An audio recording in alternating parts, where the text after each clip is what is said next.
Bonjour, Tartampion, présent. Qui se souvient de l'appel rituel, le matin à l'école ou au rassemblement pour ceux qui ont fait leur service militaire?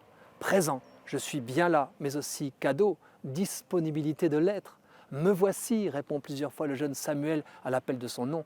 Il pense que c'est le vieux prêtre qui le loge, qui l'appelle, mais découvre grâce à lui que l'appel vient à la fois de plus haut et de plus près, de l'intime. Il en est ainsi pour chacun. Je pense qu'à tout événement de notre vie correspond un appel. L'événement sera notre maître intérieur, affirmait Emmanuel Mounier, l'un des pères du personnalisme. Mais qui nous appelle? Pour que nous puissions répondre à un appel, il faut qu'il ne vienne pas de nous. On ne s'envoie pas tout seul, sinon le nombril deviendrait notre boussole, ce serait l'impasse. Il existe heureusement une autorité extérieure qui nous appelle de l'intérieur. C'est la conscience. À nous de lui dire librement oui ou non. Croyant ou pas, chacun peut entendre sa voix.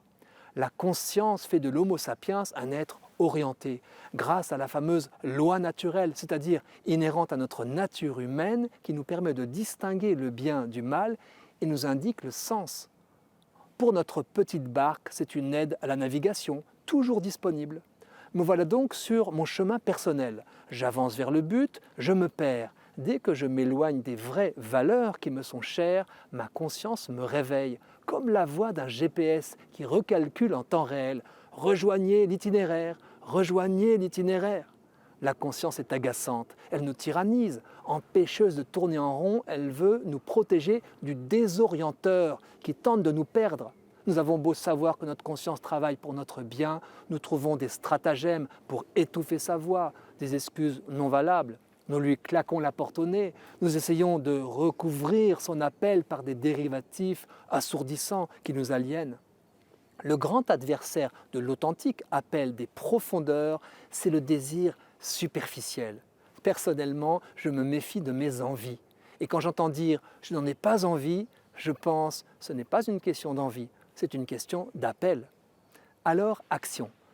Soyons à l'affût du prochain événement, prévisible ou pas, grave ou anodin, rencontre, réunion, repas, possibilité de lecture, de loisirs, mauvaise nouvelle.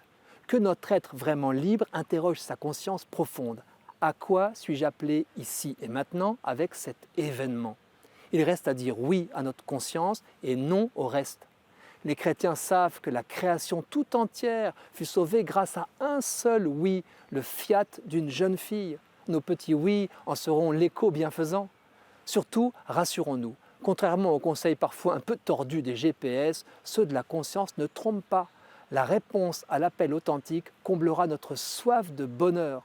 En plus, ce GPS-là ne nous abandonne jamais en rase campagne. Nous aurons beau avoir choisi des chemins de traverse trahissant notre conscience, son appel retentira toujours. Rien n'est jamais perdu. Un nouveau chemin vers le but est toujours proposé. Écoutons sa voix qui s'élève. Rejoignez l'itinéraire.